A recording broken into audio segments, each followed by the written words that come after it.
नमस्कार, न्यूज 18 राजस्थान पर मैं हूं आपके साथ हेमंत कुमार। 20 मिनट 20 खबर में आपका स्वागत। इस बुलेटिन में हम आपको प्रदेश से लेकर देश के अलग अलग हिस्सों की खबरें दिखाएंगे। साथ ही आपको यह भी बताएंगे कि दुनिया भर में आखिरकार इस वक्त क्या कुछ चल रहा है। तो चलिए शुरू करते हैं 20 मिनट में 20 खबरों का सिलसिला। सबसे पहले खबर अपने प्रदेश राजस्थान की। प्रदेश की गहलोत सरकार ने राजसमंद जिले के भीम विधानसभा क्षेत्र के लिए प्रस्तावित बहुआयामी चंबल परियोजना की वित्तीय स्वीकृति दे दी है। इस परियोजना के तहत चंबल नदी का पानी मगरा क्षेत्र के भीम देवगढ़ इलाके तक पाइपलाइन के जरिए पहुंचाया जाएगा। इस परियोजना के पूरा होने के बाद पेयजल संकट से जूझ रहे इस क्षेत्र के 56,000 परिवारों की प्यास बुझ सकेगी। आपको बता दें, इस परियोजना में भीम देवगढ़ विधानसभा की 54 ग्राम पंचायतों के 250 गांव और 827 ढाणियों में घर घर तक पानी पहुंचेगा। खास बात यह है कि विधायक सुदर्शन सिंह रावत लगातार बहुप्रतीक्षित चंबल परियोजना को मंजूरी दिलाने की कोशिश कर रहे थे और अब जाकर उनकी ये कोशिश रंग लाई है। प्रदेश सरकार की ओर से भीम देवगढ़ विधानसभा के लिए स्वीकृत चंबल नदी से क्षेत्र में जलापूर्ति, पुनर्वास और चंबल परियोजना टेट्रोफिटिंग के लिए 1291.16 करोड़ रुपए की वित्तीय स्वीकृति जारी की गई है। इस परियोजना से 275 गांव और 827 मजरों में निवास करने वाले परिवारों को चंबल परियोजना से जोड़ा जाएगा। इसके लिए चंबल से देवगढ़ तक 16 पंप हाउस तैयार होंगे। इनके साथ स्वच्छ जलाशयों का भी निर्माण होगा। इस परियोजना में 148 टंकियों का निर्माण होगा। राजसमंद में ट्रैकिंग का ये नया डेस्टिनेशन है, जिसे दो दस्तों ने अपनी जिद और बिना किसी की मदद के तैयार किया है। 1200 मीटर की ऊंचाई पर 12 किलोमीटर लंबा ये ट्रैक कुंभलगढ़ के जड़फा गांव की पासुंद पहाड़ी पर विकसित किया गया है। ट्रैकिंग के इस नए डेस्टिनेशन से कुंभलगढ़ आने वाले पर्यटक खूब अट्रैक्ट हो रहे हैं। खास बात यह है कि यहाँ पर कैंपेनिंग के साथ ट्रैकिंग, रॉक क्लाइंबिंग, रैम्पलिंग जैसी गतिविधियाँ टूरिस्ट को करवाई जा रही हैं। मुझे नहीं मालूम था कि यहाँ पे राजस्थान में अरावली के साथ इतनी अच्छी ट्रैकिंग एक्सपीरियंस हो सकती है। काफी अच्छा ही रहा है। So I came here to travel Kumbhalgarh and I was traveling with my friend, so he advised me to go to Shiva Valley Trek. So I came here, so it's kind of a nice experience for me. आपको बता दें, 5 साल तक कुंभलगढ़ की पहाड़ियों में research कर भीलवाड़ा के दो दोस्त निखिल पंचोली और रमेश प्रजापत ने ये ट्रैक तैयार किया। दरअसल दोनों दोस्त लंबे समय से माउंटेनर के रूप में देश के कोने कोने में ट्रैकिंग के साथ कैंपेनिंग कर चुके हैं। इनका सपना था कि मेवाड़ में इस तरह की जगह को डेवलप किया जाए, जिससे मेवाड़ में आने वाले पर्यटकों को लुभा सके। अपने उसी सपने को पूरा करने के लिए उन्होंने इस ट्रैक की खोज की और फिर प्रोफेशनल तरीके से दक्ष होकर ट्रैकिंग पर आने वाले लोगों की मदद कर रहे हैं, उन्हें कैंपेनिंग करा रहे हैं।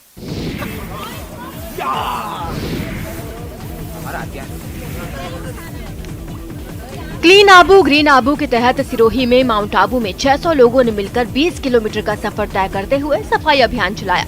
इन 600 लोगों में स्वयंसेवी संगठन, होटल व्यवसायी के साथ साथ आम लोग शामिल थे।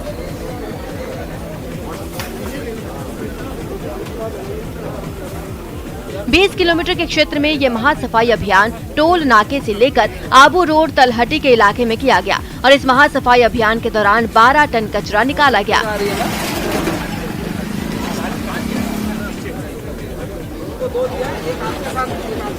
खास बात यह है कि इस महासफाई अभियान के लिए टोल नाका से तलहटी तक के इलाके को 18 सेक्टर्स में बांटा गया था। ध्यान रखना, नीचे नहीं जाओ। इस महासफाई अभियान का मकसद आम लोगों और आने वाले पर्यटकों को स्वच्छता का संदेश देना था। रेलवे स्टेशन पर सब मिलकर एक को पीटने में लगे हैं। जिसको भी मौका मिल रहा है वो हाथ साफ करने में लगा है। ले थप्पड़ दे थप्पड़। श्रीगंगानगर के हिंदुमल कोट रेलवे स्टेशन पर मानो हर किसी को मौका मिल गया हो फर्जीवाड़े का सबक सिखाने का। जिस शख्स पर लोग टूट पड़े हैं, कुछ देर पहले वो ट्रेन में को अपनी TTE होने का रौब झाड़ रहा था, रेल यात्रियों का टिकट चेक कर रहा था, उनसे उगाही भी ले रहा था, जबरन नए नए नियम बताकर परेशान कर रहा था। लेकिन जैसे ही इसकी पोल खुली कि जनाब असली नहीं नकली TTE है, सब के सब उस पर टूट पड़े। किसी ने कॉलर पकड़ा तो किसी ने थप्पड़ मारा, किसी ने घूंसे चलाए तो किसी ने पैरों से ठोकर मारी। सबने मिलकर इसकी ऐसी धुनाई कर दी कि सबक मिल गया। फर्जीवाड़ा की सजा क्या हो सकती है? अगर पब्लिक ने पकड़ लिया तो कोर्ट में कानूनी सजा का ऐलान तो बाद में होगा, लेकिन भीड़ फैसला ऑन द स्पॉट कर देगी। फर्जी TTE को सबक सिखाकर रेल यात्री तो अपने सफर पर निकल पड़े और किसी ने इसके खिलाफ कोई शिकायत दर्ज नहीं कराई। अरे रुक। लेकिन इस मामले की जांच अब जीआरपी खुद कर रही है।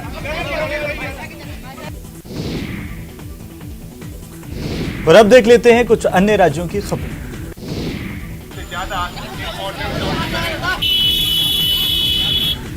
न पति छोड़ने को तैयार है और न पत्नी पीछे हटने को। पति गुस्से में लाल पीला हो रहा है तो पत्नी का गुस्सा भी सातवें आसमान पर है और वो हाथों में चप्पल लिए पति को सबक सिखाने की कोशिश में लगी है। पति पत्नी के बीच मारपीट की ये तस्वीरें उत्तर प्रदेश के मऊ कोर्ट परिसर से आई हैं। बताया जा रहा है कि पति पत्नी के बीच होने वाले झगड़े की वजह ही दोनों कोर्ट में पेशी के लिए आए थे, लेकिन जज साहब के सामने जब पत्नी ने पति का कच्चा चिट्ठा खोल दिया तो पति महोदय गुस्से में आ गए और बाहर निकलते ही पत्नी को पीटना शुरू कर दिया। पत्नी ने भी मौका मिलते ही चप्पल निकाल ली और पति को सबक सिखाने लगी।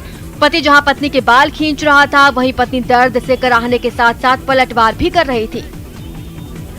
दोनों इस कदर एक दूसरे से गुत्थम गुत्था हो रहे थे कि दोनों को हटाना मुश्किल हो रहा था। हालांकि कुछ देर बाद एक पुलिस वाले ने दोनों को अलग कराया। पीड़ित पत्नी का कहना है कि वो अपने पति के साथ रहना चाहती है, लेकिन पति उसे अपने घर में नहीं रखना चाहता और बार बार उसकी पिटाई करता है। वो रख नहीं रहे आपको, तो आज क्या हो गया कि मारपीट हो गई? बस वो हमको देख के मतलब वहाँ पे बहस करके और इधर आके मारना शुरू कर दिए। उत्तर प्रदेश के जौनपुर से डरा देने वाली तस्वीरें सामने आई। वहां मकान बनाने की विवाद के बाद दबंगों ने एक आदमी के घर में आग लगा दी और फिर उसके साथ मारपीट भी की। खास बात यह है कि इस घटना का वीडियो वायरल होने के बाद पुलिस ने आरोपियों के खिलाफ केस दर्ज किया। वायरल तस्वीरों में न सिर्फ पीड़ित के घर में आग लगी नजर आ रही है, बल्कि इन तस्वीरों में उनके साथ हुई मारपीट भी नजर आई।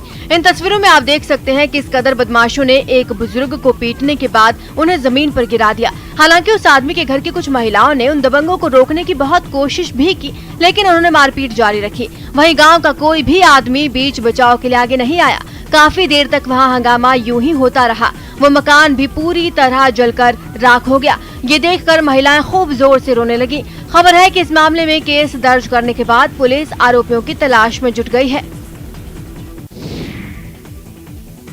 कानपुर मेट्रो के उद्घाटन से पहले ही इसे लेकर राज्य की सियासत गर्मा गई है। प्रधानमंत्री मोदी 28 दिसंबर को कानपुर मेट्रो के पहले चरण का उद्घाटन करेंगे, जिसे लेकर वहां तैयारियां तेज कर दी गई हैं। मेट्रो के कर्मचारी तैयारियों को अंतिम रूप देते नजर आए। मेट्रो के डिपो से लेकर 9 किलोमीटर लंबे रूट पर रंगाई और साफ सफाई का काम जोरों पर है। साथ ही शहर में प्रधानमंत्री के स्वागत वाले बड़े बड़े पोस्टर्स लगा दिए गए हैं। प्रधानमंत्री कहीं न कहीं कानपुर के लोगों को एक बड़ी सौगात देने जा रहे हैं और ट्रैफिक से निजात देने के लिए प्रधानमंत्री खुद कानपुर आ रहे हैं। लेकिन शिवपाल यादव की प्रगतिशील समाजवादी पार्टी ने उद्घाटन की टाइमिंग पर सवाल उठाए और ये साफ किया कि कानपुर मेट्रो की आधारशिला पिछली सरकार में रखी गई थी। उद्घाटन करके और श्रेय लेना है कि भारतीय जनता पार्टी कानपुर महानगर को मेट्रो दे रही है। विपक्ष के इस हमले का जवाब देने में बीजेपी ने देर नहीं लगाई। ऐसे तो भारत का भी शिलान्यास सपा ने किया था, तो अब क्या किया जाए, भारत में तो रहा ही जा रहा है। पिछले महीने की 10 तारीख को मुख्यमंत्री योगी आदित्यनाथ ने कानपुर मेट्रो के इस रूट के ट्रायल रन का उद्घाटन किया था, जिसका लोकार्पण 28 तारीख को प्रधानमंत्री नरेंद्र मोदी करेंगे। बिहार के शेखपुरा से हैरान करने वाली कुछ तस्वीरें सामने आई हैं। कोरोना वायरस के ओमिक्रॉन वेरिएंट से निपटने के लिए वहां वैक्सीनेशन अभियान तेज हो गया है। इसके लिए गलियों और खेतों में जाकर लोगों को जबरन वैक्सीन लगाई गई, जिसका गांव के कुछ लोगों ने विरोध किया, लेकिन स्वास्थ्य कर्मियों ने उन्हें कोरोना के टीके की अहमियत समझाने की पूरी कोशिश की। खेतों में जब स्वास्थ्य विभाग की टीम पहुंची तो वैक्सीन लगवाने के नाम पर एक महिला ने रोना शुरू कर दिया। कुछ इसी तरह का रवैया एक आदमी ने भी अपनाया, जिसके दोनों हाथों को पकड़कर उसे टीका लगाया गया। टूट जाएगा सिर, क्या नहीं, कुछ नहीं होता, कुछ ही होला। ज्यादा से ज्यादा लोगों को वैक्सीन लगाने के लिए स्वास्थ्य कर्मी लोगों के घरों तक भी पहुंचे, जहां उनके लिए टीका लगाने किसी जंग से लड़ने से कम नहीं रहा। गांव में कुछ बुजुर्ग भी ऐसे मिले जिन्हें वैक्सीनेशन के नाम पर मानो सांप सूंघ गया हो। हरियाणा के पलवल से हैरान करने वाली तस्वीरें सामने आई। वहां मामूली विवाद के बाद एक सीएनजी पंप पर कुछ बदमाशों ने एक लड़के को बुरी तरह पीट दिया। बताया गया कि अपनी गाड़ी में सीएनजी पहले भरवाने को लेकर ये विवाद शुरू हुआ, जिस पर उन बदमाशों को इतना गुस्सा आ गया कि उन्होंने मिलकर उस लड़के की पिटाई कर दी। वहाँ से सामने आई तस्वीर में वो उस पर लात और मुक्के बरसाते दिखाई दिए। इतना ही नहीं, उनमें कुछ बदमाशों ने उसे डंडों और वहाँ रखी डस्टबिन से भी बुरी तरह पीटा, जिससे वो लड़का बेहोश होकर जमीन पर गिर गया। इस दौरान कोई भी उसे बचाने के लिए आगे नहीं आया। सीएनजी पंप पर मौजूद कर्मचारी भी पीछे हट गए और तमाशबीन बने रहे। बाद में उस लड़के को गंभीर हालत में अस्पताल में भर्ती कराया गया। इस मारपीट की जानकारी मिलते ही पुलिस मामले की जांच में जुट गई। बताया गया कि उन बदमाशों ने उस लड़के की जेब में रखे रुपए और उसके गले से सोने की चेन भी लेकर वो फरार हो गए। 12 तारीख को रात को 10 से 10:30 से 11 बजे के बीच में मेरे साथ झगड़ा किया। अज्ञात लोगों ने मेरे को जान से मारने की कोशिश करी। मैं अभी हॉस्पिटल में एडमिट हूँ उसी दिन से, और मेरी इस मामले की कंप्लेंट कल पुलिस ने करी है, कल रात को, बट अभी दोषियों को नहीं पकड़ा है। तमिलनाडु के करूर से एक दिल दहला देने वाला वीडियो सामने आया। वहाँ एक बेकाबू ट्रक बीच हाईवे पर ही पलट गया। बताया गया कि ट्रक की रफ्तार काफी तेज थी, जिसकी वजह से वो एक मोड़ पर बेकाबू हो गया और पलट गया। इससे पहले वहाँ से कई गाड़ियाँ गुजरती नजर आई। तभी सामान से लदा वो ट्रक भी आता दिखा, लेकिन रफ्तार तेज होने की वजह से बेकाबू हो गया और लहराते हुए बीच सड़क पर ही पलट गया। ट्रक की रफ्तार इतनी तेज थी कि उसके अंदर बैठा आदमी आगे वाला शीशा तोड़ते हुए सड़क पर जा गिरा।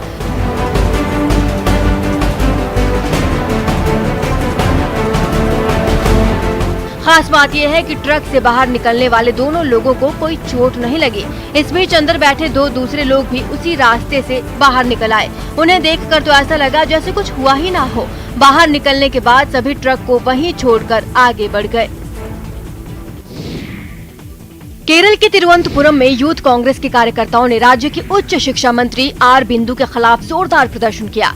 आरोप है कि आर बिंदु ने कुन्नूर विश्वविद्यालय के कुलपति की नियुक्ति में दखलंदाजी की है और इसी वजह से इनके इस्तीफे की मांग को लेकर यूथ कांग्रेस के कार्यकर्ताओं ने मंत्री आर बिंदु के आवास का घेराव करने की कोशिश की, लेकिन वहां पहले से तैनात पुलिस ने प्रदर्शनकारियों को आगे बढ़ने से रोक दिया।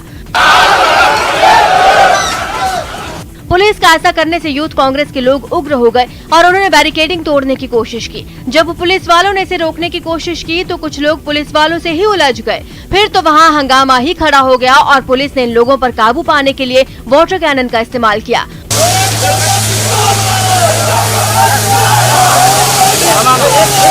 पानी की बौछार से बचने के लिए कुछ प्रदर्शनकारियों ने वहां लगे बैरिकेड्स की आड़ ली, जबकि कुछ तो बैरिकेड्स फांदने की कोशिश करते दिखाई दिए। हालात बिगड़ते देख पुलिस ने पूरी ताकत झोंक दी और जल्द ही यूथ कांग्रेस कार्यकर्ताओं को वहां से दूर खदेड़ दिया। बताया गया कि पुलिस के साथ धक्का मुक्की में कुछ लोगों को हल्की चोटें भी आई।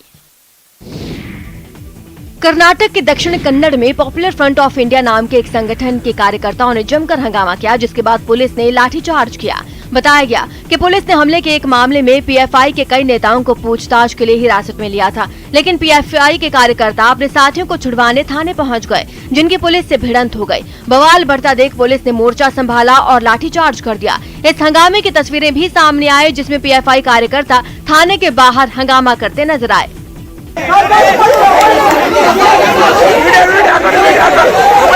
इन लोगों ने अपने नेताओं को छोड़ने की मांग की और तोड़फोड़ शुरू कर दी। बाद में पुलिस ने भी प्रदर्शनकारियों पर लाठियां बरसानी शुरू कर दी। इस झड़प में कई कार्यकर्ताओं के घायल होने की खबर है।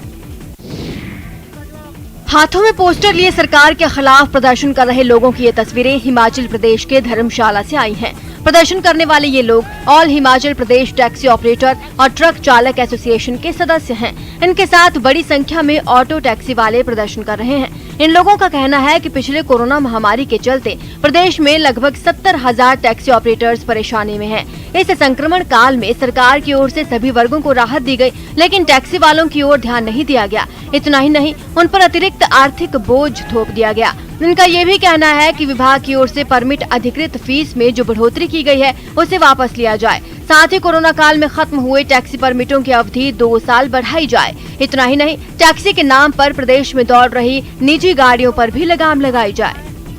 हम ये कहते हैं कि जो हमारी 2 साल हमारी गाड़ियां खड़ी रही हैं, उनकी हमें 2 साल की एक्सटेंशन हमें दी जाए, क्योंकि हम बहुत वक्त पहले से हम एक मांग करते आ रहे हैं कि जो हमारा गाड़ियों का टैक्सी येलो प्लेट गाड़ी का जो परमिशन है वो हमारी 12 साल की है, उसे 15 साल किया जाए। पहले सरकार ने इसको घटा के 8 साल किया था, बाद में इसको धीरे करते हुए बढ़ाते हुए अब हम बार बार इस बात की मांग कर रहे हैं कि उसे हमें 15 साल दिए जाए। पश्चिम बंगाल में आसनसोल रेल डिवीजन मेट्रो की तर्ज पर लोकल ट्रेन सेवा शुरू करने जा रही है। इस नई ट्रेन में यात्रियों को खड़े होने के लिए पर्याप्त स्थान दिया गया है। साथ ही मेट्रो ट्रेन की तरह दरवाजे दिए जा रहे हैं, जिसके बंद होने के बाद ही गाड़ी खुलेगी और रुकने के बाद ही दरवाजे खुलेंगे। खास बात यह है कि इन ट्रेनों में कोच के साथ साथ बाहरी रंग रोगन भी नए स्टाइल में काम किया जा रहा है। साथ ही ड्राइवर के केबिन में भी कई तरह के बदलाव किए जा रहे हैं। सबसे पहला तो हमने इसमें पहले टॉयलेट दिया है, बायो टॉयलेट के साथ, ताकि वो साफ सफाई भी मेंटेन हो, ट्रैक भी गंदा ना हो और यात्रियों को चलते हुए भी सबअर्बन ट्रेन में, लोकल ट्रेन में वो सुविधा मिले। दूसरी, बैठने की जो जगह बनाई गई है वो अच्छे नए एर्गोनॉमिक्स के साथ सीट्स बनाए गए हैं जो कुशन्ड भी हैं, ताकि जिन्हें थोड़ी लंबी दूरी भी जाना हो तो उन्हें असुविधा या थकान की एहसास नहीं। उत्तर प्रदेश के रायबरेली में चौंकाने वाला मामला सामने आया। वहां शहीद जवान की बहन की शादी में सीआरपीएफ के जवानों ने भाई का फर्ज निभाया। बताया गया कि सीआरपीएफ के जवान शैलेंद्र प्रताप सिंह पिछले साल जम्मू में शहीद हो गए थे, लेकिन उनसे किया गया वादा निभाने के लिए उनके साथी वर्दी पहनकर शादी में पहुंचे और शादी की वो सारी रस्में निभाई जो दुल्हन के भाई के जिम्मे होती हैं। शादी के दौरान शहीद जवान शैलेंद्र के कई साथी वर्दी पहने नजर आए। वे सभी अपने शहीद हो चुके साथी की बहन को परंपरा के मुताबिक वरमाला के लिए ले जाते भी दिखे।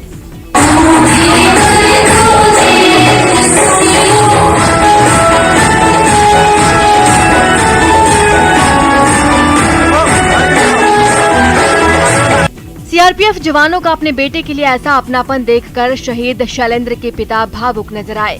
शादी में शामिल हुए सीआरपीएफ जवानों के मुताबिक शहीद शैलेंद्र प्रताप ने अपनी बहन की शादी करने से जुड़े कई सपने देखे थे, जिन्हें पूरा करने का बीड़ा उन्होंने उठाया। एक भाई का रोल अदा करने के लिहाज से उन लोगों ने जो है मतलब यह कि ये यहाँ पे आए। सीआरपीएफ जवानों के शहीद की बहन की शादी में भाई का फर्ज निभाने की खबर पूरे देश में चर्चा का विषय है।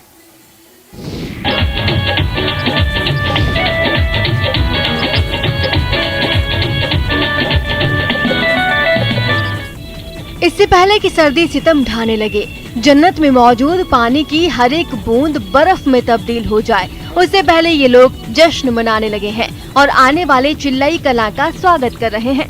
किसका है ये तुमको इंतजार में होना, देख लो इधर तो एक बार मैं होना। गीत, संगीत और नृत्य से भरपूर ये तस्वीरें जम्मू कश्मीर के शोपियां की हैं, जहां इंडियन आर्मी की ओर से चिल्लाई कला फेस्टिवल का आयोजन किया जा रहा है। जो यहाँ का सबसे नंबर 1 सिंगल सेंसेशन है उसको सिलेक्ट किया है। मुझे यकीन है वो हमारे देश के लिए और पूरे इंटरनेशनल प्लेटफॉर्म के लिए अच्छा काम करेगा, अच्छा गाना गाएगा। चिल्लाई कला फेस्टिवल की शुरुआत सीडीएस बिपिन रावत को श्रद्धांजलि देने के साथ शुरू हुई और उसके बाद यहाँ के लोकल कलाकारों ने अपनी कला का प्रदर्शन किया। मिस यूनिवर्स 2021 का खिताब जीतकर विजेता हरनाज कौर संधू देश लौट आई हैं। खास बात ये है कि मुंबई पहुंचने पर एयरपोर्ट पर उनका ग्रैंड वेलकम किया गया। इस दौरान करीबियों के साथ साथ मुंबई पुलिस के जवानों ने भी हरनाज संग फोटो क्लिक कराए। इसके जवाब में हाथ में तिरंगा झंडा थामे मिस यूनिवर्स ने सभी स्वागतकर्ताओं का धन्यवाद किया। आपको बता दें, मिस यूनिवर्स 2021 का खिताब जीतकर चंडीगढ़ की हरनाज कौर संधू ने ब्यूटी पेजेंट की रेस में भारत की शान बढ़ाई है। 21 साल के लंबे समय के बाद भारत को यह खिताब मिला। मिस यूनिवर्स बनने से पहले हरनाज ने साल 2017 में मिस चंडीगढ़ का खिताब जीता था। फिर साल 2018 में हरनाज कौर को miss max emerging star India के टाइटल से नवाजा गया था। 2 प्रतिष्ठित खिताब जीतने के बाद हरनाज ने मिस इंडिया 2019 में हिस्सा लिया, जहां वो टॉप 12 तक जगह बनाने में कामयाब हुई। हरनाज कौर संधू से पहले साल 1994 में सुष्मिता सेन और 2000 में लारा दत्ता ने मिस यूनिवर्स का खिताब अपने नाम किया था। भारत ने अब तीसरी बार ये टाइटल अपने नाम किया है, जिसका ताज हरनाज कौर संधू के सिर सजा है।